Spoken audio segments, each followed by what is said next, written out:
Ասա Ժիրիկ, ով ուղղորդեց քեզ միանալու սրբազան շարժմանը եւ ով ուղղորդեց հեռանալ, Արմեն Բիլյան։ Արցախի, հետո առանձին քարվաճառի, հետո էլ Կիրանցի ճակերտավոր պաշտպանության ու ազատագրման գործերը, հող հանձնողին հողին հանձնելու գործը կատարելապես գլուխ հանելուց հետո, Ժիրայր Սեֆիլյանը հիմա էլ լծվել է Սյունիքի, ձեռի հետ էլ Վայոց ձորի փրկության սուրբ գործին։ Բայց դրա համար անշուշտ փող է պետք, ժողովուրդ ջան։ Նրան փող տվեք, որ Սյունիքն ու Վայոց ձորը փրկի։ Քիչ փող տակ, քիչ գործ կկարողանա անել նա։ Շատ փող տակ, շատ գործ։ Իր բառերն են։ Հա, քանի փողից ենք խոսում։ Չմոռանանք մերօրյա ճակերտավոր Նժդեհը էլի փողի կարիք ունի։ Բևերի մեդիան ֆինանսական ճգնաժամի մեջ է, փող է պետք։ Իբր բանտում պահվող մեր ընկերներին ցուցաբերված փաստաբանական ծառայությունների ծախսերի համար փող է պետք։ Վարուժան Ավետիսյանը գիրք է գրել, հրատարակման համար փող է պետք։ Տղեկը Վաշինգտոնում լոբիինգ են անում։ Մի քիչ էլ ու ԱՄՆ-ն վերջնականապես կփրկի Հայաստանը։ Բայց այդ գործն առանց փողի հոչ չի լինի։ Փող ուղարկեք։ Իրականում խիստ կասկածում եմ, որ Ժիրիկի ֆինանսական, հատկապես անձնական ֆինանսական գործերը վատ լինեն։ Պատվերներ կատարողը քյասիվ չի մնա։ Բայց որ նրա ճակերտավոր ազգային գործերը վատ են, կասկած չկա։ Ժիրիկի գործերն արդեն լավ չէին։ 2023 թվականի օգոստոսից նա նորից տեղավորվեց Ազատության հրապարակում, խոստանալով օրերի ընթացքում հաղթանակ, X պահի շուտապույտ գալուստ, հաշված օրեր եւ տուն չենք գնալու միջև հաղթանակ։ Ժիրիկի համար Նիկոլի այնքան իբր ատելի ռեժիմը, որ ուրիշ ոչ ոքի թույլ չի տալիս հանրային տարածքներում ակցիաներ կազմակերպել, այս դեպքում զարմանալի լայնախոհություն ցույց տվեց։ Բայց դա էլ չօգնեց ռեժիմի միակ ճակերտավոր իսկական ընդդիմադիր Ժիրիկին ու նրա բևերին։ Ոչ միայն ժողովուրդ բնականաբար չէր հավաքվում, այլ կարևոր թվով ակտիվ անդամներ Ժիրայրի խաբեություններից ու մանիպուլյացիաներից հիասթափված ու զայրացած հեռանում էին։ X պահը համառորեն չէր գալիս ու չէր գալիս։ Հաշված օրերը հերթական անգամ դարձան անհաշիվ ամիսներ։ Մինչև երկ տուն չէին գնալու տղերքը։ Իրականում բացի մի քանի հոգուց տղերք էլ չկային այնտեղ։ Դա ոնց որ անհաճախորդ մի կրպակ լիներ, որ միայն վնասներ էր կրում։ Այն պետք էր փակել։ Բայց էշը նստելը մի այիբ, էշից իջնելը ուրիշ այիբ։ Էդ ինչ հարված կլիներ Ժիրիկի իմիջին, եթե առանց հաղթանակ ապահովելու նա փակեր կրպակը։ Ակամա օգնության հասավ Բագրատ Սրբազանը։ Հունիսին Բաղրամյան Դեմիրճյան խաչմերուկում շուրջօրյա նստացույցը Ժիրիկին հնարավորություն տվեց դրան միանալու պատրվակով սուս ու փուս հեռանալ օպերայից։ Ազգային ժողովի դիմացից էլ հայդե տներով։ Այո, այդ իմաստով Բագրատ Սրբազանը իսկապես ընծայր քեզ, ինչպես ասում է իր հասցեին։ Բայց միայն այդ իմաստով։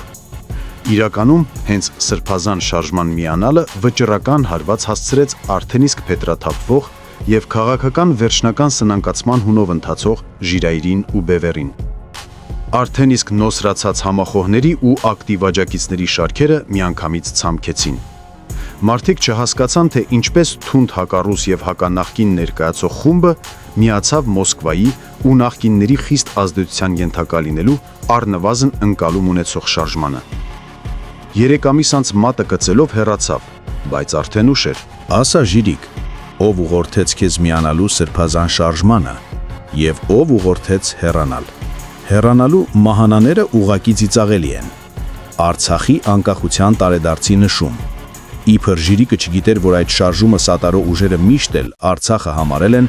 անկախ պետություն։ Հարթակից ելույթ են ունենում օդիոզ մերժելի դեմքեր։ Ոնց որ սկիզբը ելույթ էին ունենում միայն իբր ընդունելի, ու հետո հանկարծ միայն մերժելի դեմքեր։ Այդ դուք չէիք, որ շարժման շարքերում նստում ու կանգնում էիք ՀՀԿ ներկայացուցիչների ու այլ նախկինների կողքին։ Հարթակից բարձրաձայնվում էր նախկինական քաղբանտարկյալների, բայց ոչ ծառերի ազատության հարցը։ Ինչու ուրիշները պետք է բարձրացնեին ծառերի հարցը։ Ինչու որպես շարժման լիիրավ մասնակից ինքներդ չվեցրեցիք բարձրախոսն ու չբարձրացրեցիք այդ հարցը։ Բագրատ Սրբազանն անտեսեց Բևերի ներկայացրած բոլոր առաջարկները։ Իսկ ինչու չեք հրապարակում այդ առաջարկները։ Ինչու Ժիրիկ հերթական անգամ փակագծերը չես բացում։ Նորից ասա Ժիրիկ, Ով ուղղորդեց քեզ միանալու սրբազան շարժմանը եւ ով ուղղորդեց հեռանալ։ Սերժը, Նիկոլը, երկուսը միասին, թե ուրիշներ։ Իր խայտարակ ձախողումները Ժիրիկն ինչպես միշտ փորձում է խաբեությամբ արդարացնել իբր աննախադեպ հալածանքների իրողությամբ։ Դրանով նա նաև փորձում է նույն խաբեությամբ իրեն ներկայացնել որպես իսկական պայքարող եւ իբր ատելի ռեժիմի թիրախ, հետևաբար համակրանքի, աջակցման ու նյութական օժանդակության արժանի։ Խաբեության այդ փորձերը վաղուց կորցրել են իրենց էֆեկտիվությունը։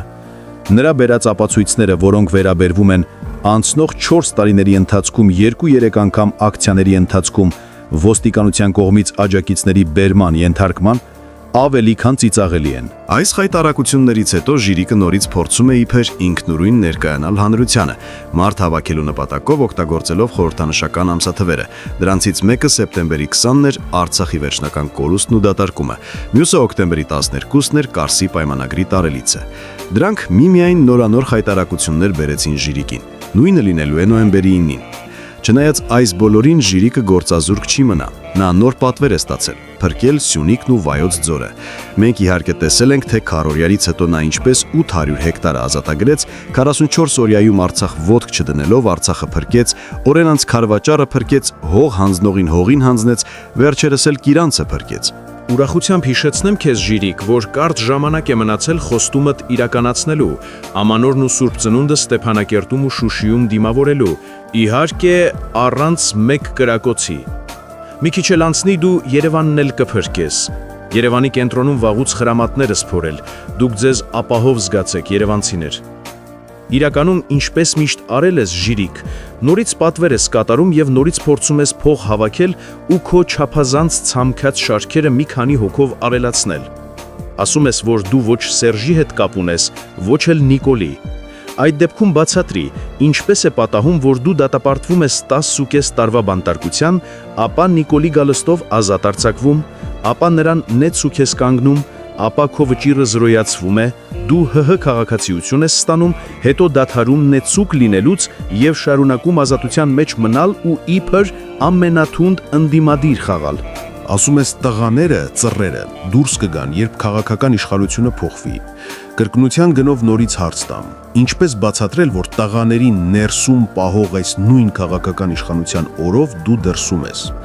Բացի այդ, ինչպես բացատրել, որ այս նույն քաղաքական իշխանությունների օրով ՊՊՑ գնդի գրավման մասնակիցներից միայն 10-ի դատավարությունն ավարտվել է եւ նրանք ազատազրկված են, մինչդեռ մնացած 21-ի դատերը ՊՊՑ-ի գրավումից ավելի քան 8 տարիներ անց չեն էլ տեղի ունենում։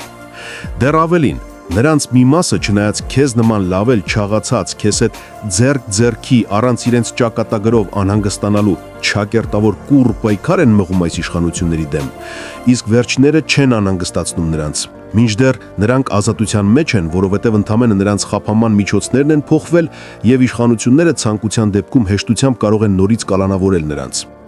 Իրականում ոչ միայն իմ ու Պավլիկ Մանուկյանի, այլև դատված մյուս 7 ծռերից մի քանիսի ազատազրկված լինելը լավ էլ ձեռնտու է քեզ, որովհետև ազատության մեջ լինելու պարագայում նրանք էլ հաշիվներ են պահանջելու քեզանից։ Ինչ վերաբերվում է իբր ոստիկանի սպանության գործով իմ նկատմամբ կեղծ մեղադրանքի հարուցման եւ 25 տարվա ազատազրկման դատապարտմանը,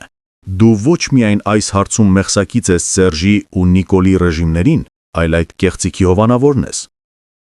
Եթե ինչպես նախապես մարդկանց մոլորեցնելով ասում էիր, իմ նկատմամբ կեղծիքը ռեժիմի գործն է, ապա ինչու ոչ Սերժի, ոչ էլ Նիկոլի օրով այդ կեղծիքի նկատմամբ ոչ մի ծպտուն չես անել։ Ինչու ոչ Նիկոլին նեցուկ եղած ժամանակդ, ոչ աննեցուկ եղած ժամանակդ, ոչ մինչև առաջին ատյանի դատարանի կողմից իմ արդարացումը, ոչ քո մասնակցությամբ վերստին դատապարտումը, ոչ մի ձայն չես բարձրացրել։ Դուք ասում եք, որ բարոյական իրավունք չունեք ոստիկանին իրական վիրավորողին թելադրելու, որ նա պատասխանատվություն ստանձնի պատահածի նկատմամբ, բայց դուք ձեզ բարոյական իրավունք տվել եք գործարքի գնալու, ծանր կեղծիքը իմ վրա բարթելու եւ այն մինչև այսօր պահելու։ Եթե դուք այդքան բարոյական եք, ապա ձեր վրա վերցնեիք կեղծիքը, այլ ոչ թե ուրիշի վրա բարթեիք այն։ Ժիրիկ, ոնց մորս աչքերի մեջ նայելով ասացիր, այո, գիտենք, որ խփողը տղատ չի, բայց չենք ասի խփողնով է, որովհետև եթե ասենք, նա կդատվի։ Ինչու հանկարծ բանտուն պահվող ընկերների պաշտպանների ծախսերն ավելացել են ու պետք է դրանք փակել։ Հիմա ում պաշտպանելու համար ես փող հավաքում։ Ասա մարդիկ իմանան, որ դա իմ պաշտպանության հետ կապ չունի, եւ ասա, թե մնացածներից ում հետ կապ ունի։ Ես 2016 թվականից ոչ մի վճարովի պաշտպան չեմ ունեցել։ Դու եւ քո մեղսակիցներն ամեն ինչ արել եք, որ խափանեք իմ պաշտպանությունը։ Խորհրդավորություն պահելու համար ամեն հարցում ասում ես հիմա փակագծերը չեմ բացի։ Իհարկե, քո գործակալ լինելու, պատվերներու գումար ստանալու փակագծերը չես ցանկանա բացել, բայց դրանք քեզնից անկախ վաղուց բացված են։ Դու եղել ու շարունակում ես մնալ եւ նախկին, եւ ներկա իշխանությունների եւ օտար ուժերի ծառայողը։ Ժիրիկին չհավատալ, նրա առաջարկած նոր շրջանի վիճակախաղին չմասնակցել։ Արմեն Բիլյան, Արմավիր ՔԿՀ, 7 նոյեմբերի 2024 թիվ։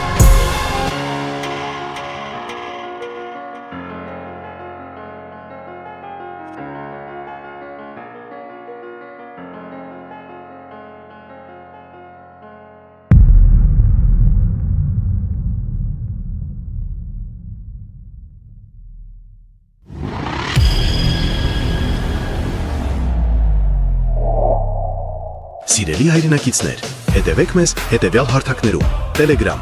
Լույսի բանակի պաշտոնական եւ Կարեն Արայանի անձնական ալիքներին, YouTube, Լույսի բանակի լրատվական եւ Կարեն Արայանի պաշտոնական ալիքներին, Լույսի բանակի գործունեությանը, Սիրուս ջոկատներին եւ վերածննդի շարժմանը ֆինանսապես աջակցելու համար Իդրամ, ID Bank, Ineco Bank, Sberbank եւ PayPal։ Շնորհակալ ենք բոլոր մեր գաղափարակիցներին եւ աջակիցներին։ Բարձրալ նորմի յուրաքանչյուրիդ։